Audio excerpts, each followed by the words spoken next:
Hello, everyone. My name is Malika Grant.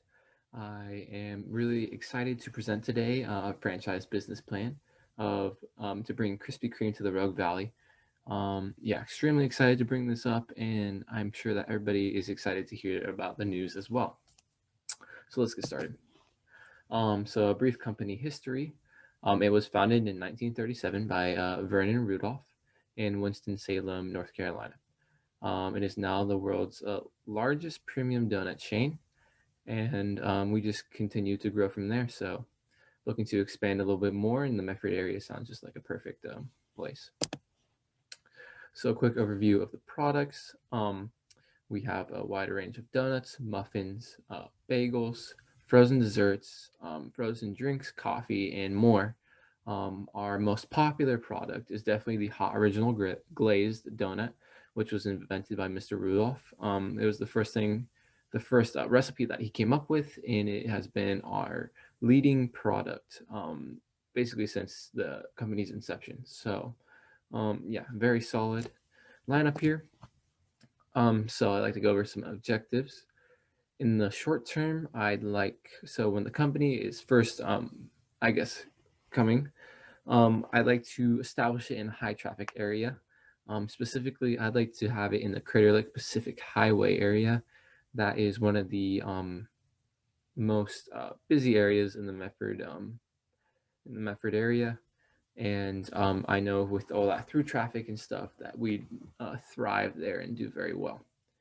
Um, I'd also like to have some strong advertisement at the beginning of the company's life, just through social media and billboards and that type of stuff, and word of mouth, just basically getting your name out there so that people are excited for the company to come. And when we open, we don't have problems trying to get people to come.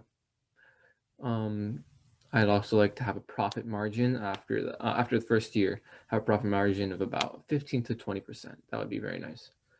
Um, in the long term, I'd like to have built a good reputation with the Medford community through like charitable events and a community service and other things. Just basically creating a good name for the store and the company. That would be extremely desirable, as well as an increase in sales, also very desirable. The profit margin hopefully could be maintained through the store's lifetime, and that would be great. And so those are a few objectives that I have for myself and for the store. All right, so let's go over the business environment. So Medford is obviously the place that we're going to have the store in. The employment rate is 7%, which isn't too bad. And job growth projected over the next 10 years is 43.9%, which is actually quite good. That means that a lot of people are going to be coming to the area looking for jobs. And I think specifically in that time, we will be thriving and having no problem hiring people and getting experienced workers who want to be loyal to the company. So nationally, the unemployment rate is 8.3%, mostly due to the pandemic. It's kind of hard for people to keep jobs. Another thing that has affected the pandemic, but been affected by the pandemic, is the GDP. So it's 20.93 trillion in 2020, and it is about now $22 trillion. That's the estimated amount that it'll be this year. As you can see, that's about a full trillion, which is a lot of money. And we're having a nice little comeback from the pandemic. So we're hoping that along with the GDP in the United States as a whole, that we can kind of have a little nice kickstart comeback from the pandemic. So the customer base, we have a very large demographic, as many can expect, like who really doesn't love donuts. So it's kind of hard to target a specific like age and stuff. Some things that we like to keep in mind. So our products are very easy to take on the go. You can just go pick up a donut, eat it, get some coffee. Um, and it's also open to people of all ages, financial situations, and lifestyles. We could have a small child coming in for some donuts or a very old person, and um, our prices are fairly cheap. So um, that would allow basically anyone to be able to purchase our products. Yes. So on the present market, so the Medford is a growing area. As we can see, it is slowly getting more metropolitan day to day. with just large new companies coming in like Chick-fil-A and In-N-Out and Starbucks really making their presence known here. The area is getting quite large. There's many people moving in from California and other places. And so putting the store here now while the city is still growing is going to be a great decision for the company. We'll be able to really grow. And yeah, so basically growth is going to be coming quick for our store and just naturally. People will just eat up Krispy Kreme in the local area. So we're very excited about that. So our main competition are Rising Cane's, which we don't have one here, so that's kind of nice.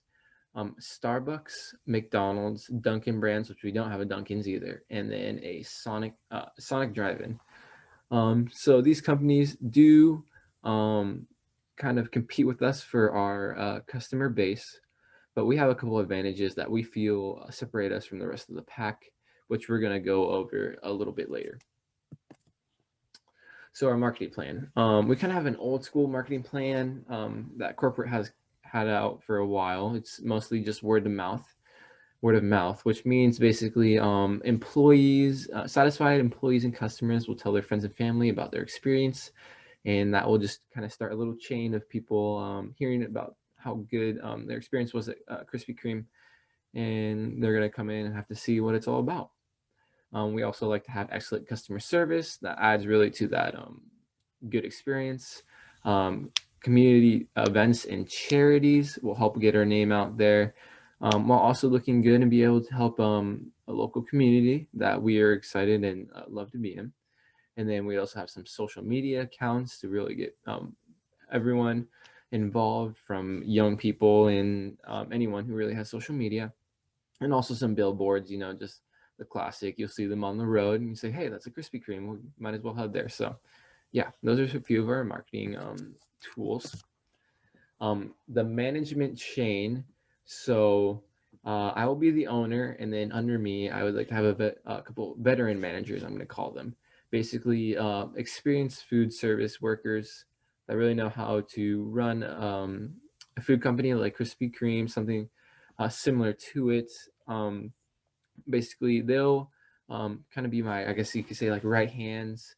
Really be able to talk to them about what we should be doing to make the company grow and get the store's name out there, as well as they will help train the slightly newer managers.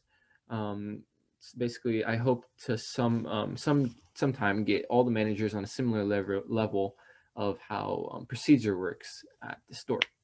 So under the managers are trainers, which basically explain to the general employees, which is under them, kind of basic understanding of how to make donuts, coffee, just basically how to run the store a little bit. So yeah, that will be the chain of management.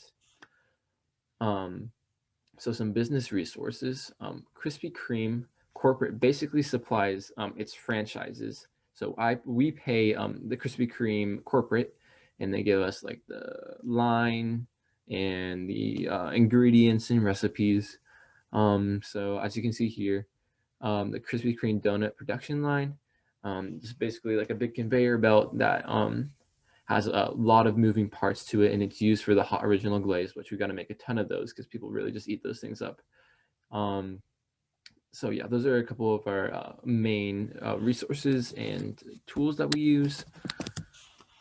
So the financial plan, Krispy Kreme is on an upward trend from the early 2000s. That was mostly due to the I guess backlash of carbs and sugars in the early 2000s. It kind of set the company into a hard time, but luckily we've been doing a lot better, and growth is steadily going up. So that is always a good thing. How I'd probably start out is doing something called bootstrapping, basically in the early days of the company. Just buying basically what little we need and making sure we have just basically like just enough to make everything work. So we don't, we're kind of stretching out our money and making it so that we don't have that much debt owed to a third party. And then we'd also use some business loans just if we needed some. We'd like to keep that to a minimum though. We don't want the interest coming up on us too much. And then also from you investors, that would be great. So my operating statement is that I hope, because of the bigger growing area, I'd like to put in around $600,000 to $1 million in opening expenses, really get the store going, running, having it flow nicely and have all the stuff that we really need. Hopefully the revenue will be around 1 million in the first year, and then the second year following 2 million. That would be amazing. Yeah. So why I think this will work is that the Medford area allows for quick growth for large companies. For example, Chick-fil-A and Starbucks, them just coming here has really showed to me and solidified to me that big companies really have a successful time here. We also have a very large demographic that was explained earlier that we appeal to all different types of people. Our products are easy to eat on the go if you're going to work, if you're rushing to go to a friend's house or a school. Our products are easy and fill you up, and also they're cheap. People love having treats, and the fact that they're cheap just makes it that much better.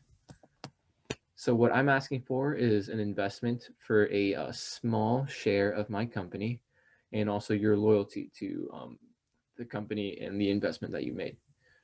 So the pros for you is that because of this growing area, and I know that we'll do amazing, you're going to have a large amount of money coming back from your investment. So that'll be very good for you.